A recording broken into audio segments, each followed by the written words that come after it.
Assalamualaikum warahmatullahi wabarakatuh. Kami dari kelompok 4 akan mempresentasikan tentang lease financing. Nama saya sendiri Salva Firmansyah, ada teman saya namanya Osa Putra, ada Aji Nugroho dan Uminor Arofah.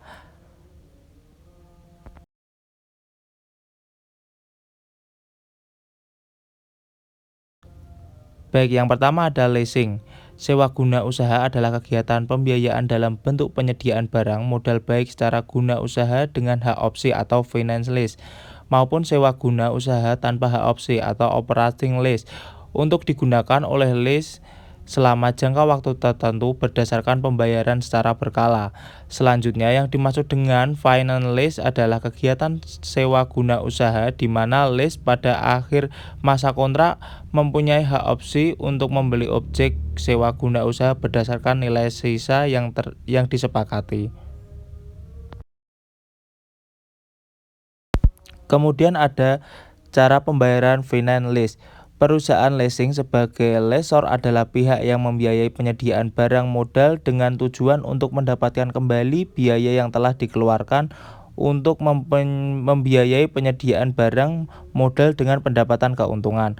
Penyewa guna usaha atau lease biasanya memilih barang modal yang dibutuhkan dan atas nama perusahaan leasing sebagai pemilik barang modal tersebut, melakukan pemesanan, pemeriksaan, dan pemeliharaan barang modal yang menjadi objek transaksi leasing. Selama masa leasing melakukan pembayaran sewa secara berkala. Mengenai penyerahan barang, supplier langsung menyerahkan barang kepada lessee tanpa melalui pihak lessor sebagai pihak yang memberikan pembiayaan. Lessee pada akhir periode kontrak memiliki hak opsi untuk membeli barang tersebut sesuai dengan nilai sisa yang disepakati atau pengembalian kepada lessor atau memperpanjang masa lessee.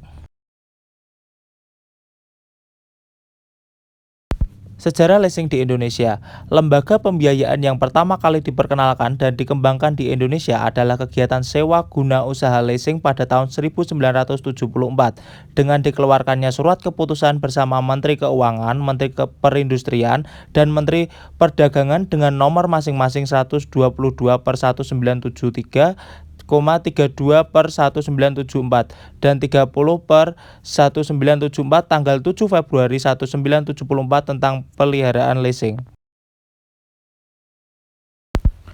Pihak-pihak yang terlibat yang pertama ada lessor, itu perusahaan sewa guna usaha atau di dalam hal ini pihak yang memiliki hak kepemilikan atas barang. Yang kedua ada lessee atau perusahaan atau pihak pemakai barang yang bisa memiliki hak opsi pada akhir perjanjian. Yang ketiga ada supplier, yaitu pihak penjual barang yang disewa guna usaha. Kemudian ada bank atau asuransi atau kreditur. Bank mempunyai peran dalam hal penyediaan dana kepada lessor terutama dalam mekanisme leverage lease di mana sumber daya pembiayaan lessor diperoleh melalui kredit bank. Pihak supplier dalam hal ini tidak tertutup kemungkinan untuk memperoleh kredit dari bank untuk memperoleh barang-barang yang nantinya akan dijual sebagai objek leasing kepada lease atau lessor. Finance lease dibagi menjadi dua bentuk transaksi, yaitu sell and leaseback dan direct financial lease. Pada prinsipnya adalah pihak lease sengaja menjual barang modalnya kepada lessor untuk kemudian dilakukan kontrak sewa guna usaha atas barang tersebut antara lessor dengan lease, yang dalam hal ini sebagai pihak yang menjual barang untuk digunakan selama masa lease yang disetujui oleh kedua belah pihak.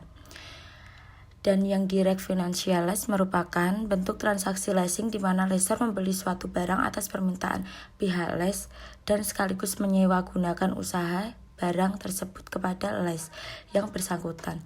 Spesifikasi barang yang akan di lease tersebut dimasukkan penentuan harga dan supplier dapat digunakan oleh lease.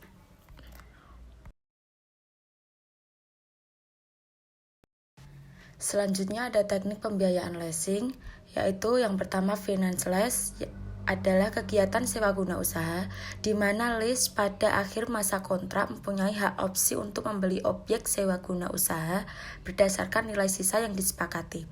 Yang kedua operating lease, yaitu kegiatan sewa guna usaha di mana lease pada akhir masa kontrak tidak mempunyai hak opsi untuk membeli objek sewa guna usaha. Penggolongan perusahaan leasing. Yang pertama, independent leasing company, yaitu perusahaan yang berdiri sendiri atau independen dari supplier yang mungkin dapat sekaligus sebagai pihak produsen barang dan dalam memenuhi kebutuhan barang modal nasabahnya atau lease. Perusahaan dapat membelinya dari berbagai supplier atau produsen kemudian di-lease kepada pemakai. Yang kedua ada captive lessor. Captive lessor akan tercipta apabila supplier atau produsen mendirikan perusahaan leasing sendiri untuk membiayai produk-produknya. Hal ini dapat terjadi apabila pihak supplier berpendapat bahwa dengan menyediakan pembiayaan leasing sendiri akan dapat meningkatkan kemampuan penjualan melebihi tingkat penjualan dengan menggunakan pembiayaan tradisional. Yang ketiga, lease broker atau paytaker. Broker leasing berfungsi mempertemukan calon lease dengan pihak lessor yang membutuhkan suatu barang modal dengan cara leasing. Broker leasing biasanya tidak mempunyai barang atau peralatan untuk menangani transaksi leasing untuk atas namanya. Perjanjian leasing. Isi kontrak kerja bersyarat antara lessor dan lease. Yang pertama, nama dan alamat lease. Yang kedua, jenis barang modal yang diinginkan. Yang ketiga, jumlah atau nilai barang yang dileasingkan. Yang keempat, syarat pembayaran. Yang kelima, syarat kepemilikan dan lain-lain. Yang keenam, biaya yang dikenakan. Yang ketujuh, sanksi bila lease ingkar janji.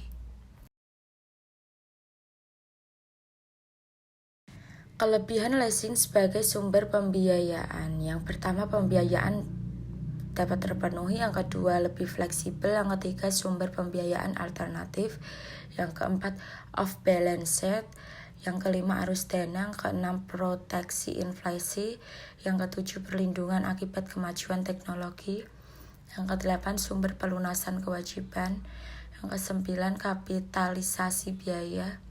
Kesepuluh, risiko keuangan. 11, kemudahan penyusutan anggaran. Yang ke-12, pembiayaan proyek skala besar. Yang ke-13, meningkatkan debt capacity. Mungkin itu saja presentasi dari kelompok 4. Apabila ada kurang lebihnya kami mohon maaf yang sebesar-besarnya. Terima kasih. Wassalamualaikum warahmatullahi wabarakatuh.